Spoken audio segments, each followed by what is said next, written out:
M4 TV news కి స్వాగతం. నేటి ముఖ్యాంశాలు. M4 టీవీ న్యూస్ ప్రేక్షకులకు నిజాయితీగా, నిర్భయంగా ఎప్పటికప్పుడు తాజా కబుర్లు, భక్తి గీతాలు m4tvnews.com వెబ్సైట్ యాప్లో ప్రచురితం, ప్రత్యేక ప్రసారం చేస్తుంది. వార్తలు, ప్రకటనల కోసం సంప్రదించవలసిన సెల్ ఫోన్ నెంబర్లు 9666665026 9014163335. ఓం శ్రీ గురుభ్యో నమః. అందరికీ నమస్కారం అండి. ఈరోజు మనం ఉత్తరకాండ 27వ భాగం ఉత్తరకాండ 27వ భాగం తెలుసుకుందాం. ముందుగా గణేశుడి ప్రార్థన. శుక్లాంబరధరం విష్ణుం శశివర్ణం చతుర్భుజం ప్రసన్నవదనం ధ్యాయేత్ సర్వవిఘ్నోపశాంతయే. గురుబ్రహ్మా గురుర్విష్ణు గురుర్దేవో మహేశ్వరః గురు సాక్షాత్ పరబ్రహ్మ తస్మై శ్రీ గురవే నమః.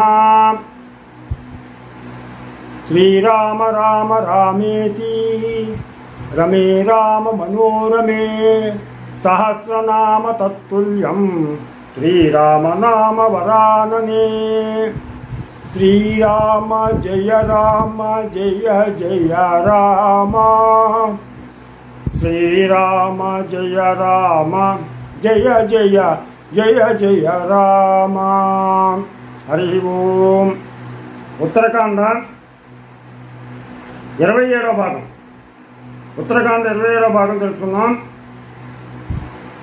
రావణుడు కైలాసం దాటి సైన్య సమేతుడై ఇంద్రలోకముని కేకగా సముద్ర మదనధ్వని వంటి ధ్వని పుట్టెను.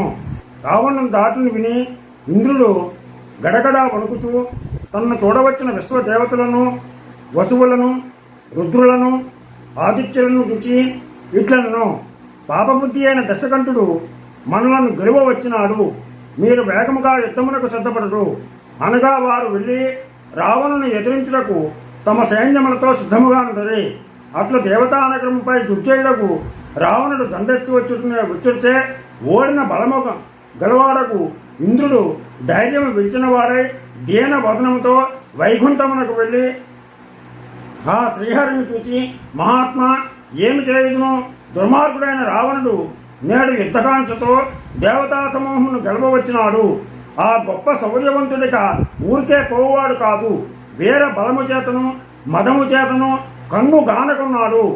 బ్రహ్మ వరము గౌరవింపవలను కదా, కానిచో నాకు వీడొక లెక్కయా? ఆ బ్రహ్మగారి యొక్క వరాన్ని మనం గౌరవించాలి, లేకపోతే కనుక వీడిని ఎప్పుడో ఓడించేవాడిని. నీ దయచే నేను నముచిని, బలిని, వృతుని, స్తంభరుని, ప్రసిద్ధ బలశాలి అయిన నరకుని యుద్ధమునందు పరాక్రమంతో గెలిచితిని. ఓ పద్మాక్ష, సచరాచరములైన జగములన్నిటికీ గతియును ఆశ్రయమును నీవే కదా.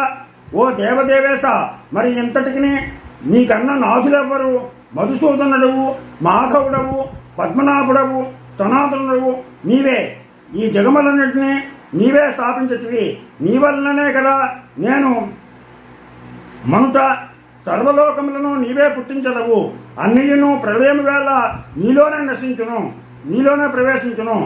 ఆ రాక్షసుని గెలుచుటకు ఒక ఉపాయము చెప్పబోవయ్యా. చక్రమును బట్టి నాకు సాయపడదవా? భయము చెందిన మనసు గలవాడై ఇట్లు వేడుకొనుచున్న దేవేంద్రుని చూచి నారాయణుడు ఇట్లు చెప్పెను, ఓ మహేంద్ర, భయము చెందకు, నీ కార్యము నెరవేరును. వినుము, ఈ రాక్షసుడు దేవరాక్షసుల సమూహమునకు జయింపరాని వాడు సుమా.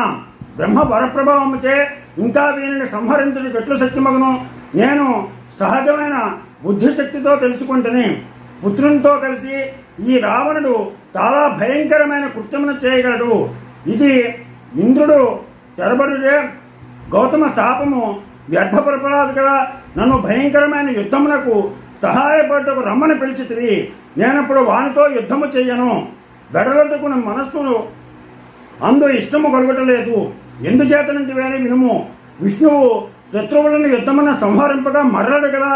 ఆ రాక్షసుడు బ్రహ్మవరముచే రక్షింపబడిన వాడు గురించే ఆ నియమం ఇప్పుడు చెల్లదు కదా. అయినను దేవనాథ నా ప్రతిజ్ఞను తెలుపదను వినుము. రావణుని నేనే చంపదను. ఓ సచీపతి, సమయము చూచి మేలు చేయి తలంపుతో దేవతలకు సంతోషము కలిగించును. ఇది నిజము. ధైర్యమును విడవకము. నీ విస్తృతమైన బలముతో వేగముగా వెళ్ళి వానితో యుద్ధము చేయమని చెప్పగా ఆ పాకశాసనుడును ఆదిత్యుడును వసువులను రుద్రులను అశ్వినులను మరుత్తులను వెంటరాగా యుద్ధమునకై వెడలగా రాత్రి గతింపగానే రాక్షస సేనతో దేవతల సేన తలపడగా అక్షయమైన ఆ రాక్షస సైన్యమును చూచి దేవతలందరూ కూడా సంక్షోభమునందరి క్రూరములైన నానావిధములైన ఆయుధములతో కొట్టుకొనగా రెండు పక్షములు వారికి ఘోరము యుద్ధము చేయను. అంతలోన రావణాసురుని మంత్రులైన అకంపనుడు, ప్రహస్తుడు, ఖరుడు, నికుంభుడు, యజ్ఞకోపుడు, శుకుడు, నరాంతకుడు, సంహ్లాదుడు, జంబుమాలి, సూర్యశత్రుడు, మారీచుడు, తుప్తగ్నుడు, సారణుడు, దుర్ముఖుడు, ధూమకేతువు, దూషణుడు, కరవీర నేత్రుడు, త్రిశరుడు, మహాపార్థుడు, మహాదంసుడు, ఘన బలశాలుడైన అతికాయుడు, విరూపాక్షుడు, ఘటోదరుడు, మహోదరుడు మహాకాయుడు, దుర్ముఖుడు, అతిబలుడైన దేవాంతకుడు కలిసి రాగా శౌర్య దురంధరుడైన రావణ్ణి చూచి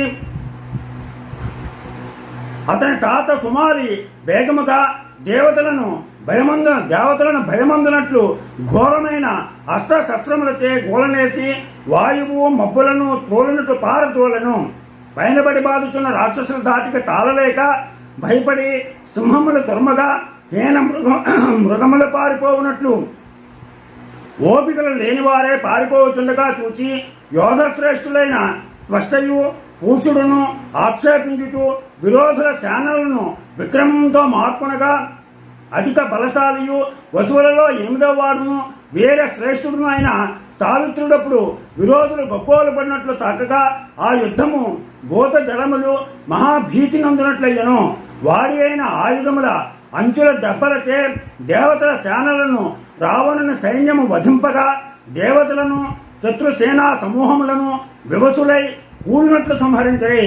అప్పుడు దేవతల నుండి మేఘములు కురియు బాణ వర్షమును తొలగత్రోయిచు వేగముగా భయంకరమైన పెనుగాలెవరే వచ్చి సుమారి తూలములను కుప్పలుగా పైకి ప్రయోగించి కలతనుందించి తలలు పగులనేగా దేవతలు భయకంపితులై తూలి పారిపోయి ఆ సుమాలి సాహసమును ఈ ఇసుమంతైనా లేక దేవతలు బిక్కమగం వేసిన తీరును చూచి ఆ సుమాలి వలనే సావిత్రుడు తన సైన్యము వెంటరాగా ఆ రాక్షసును ఎదురు వెళ్లి జీమూతము వలె నిలిచి వేగముగా బాణముల దారలచే గొప్పుచూ ఆ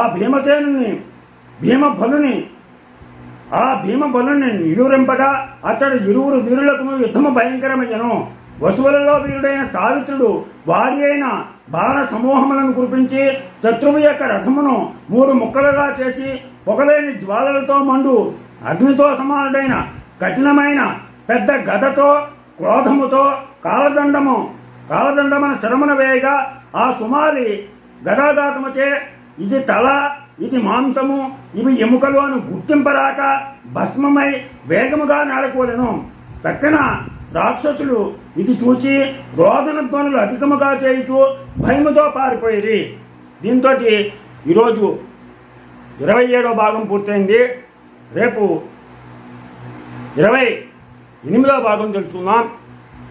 మీకు నా ఛానల్ కనుక నచ్చినట్లయితే సబ్స్క్రైబ్ చేయండి, అలాగే లైక్ చేయమని కోరుతూ మీ రాపాక వెంకట ప్రభాకర్ బాబు.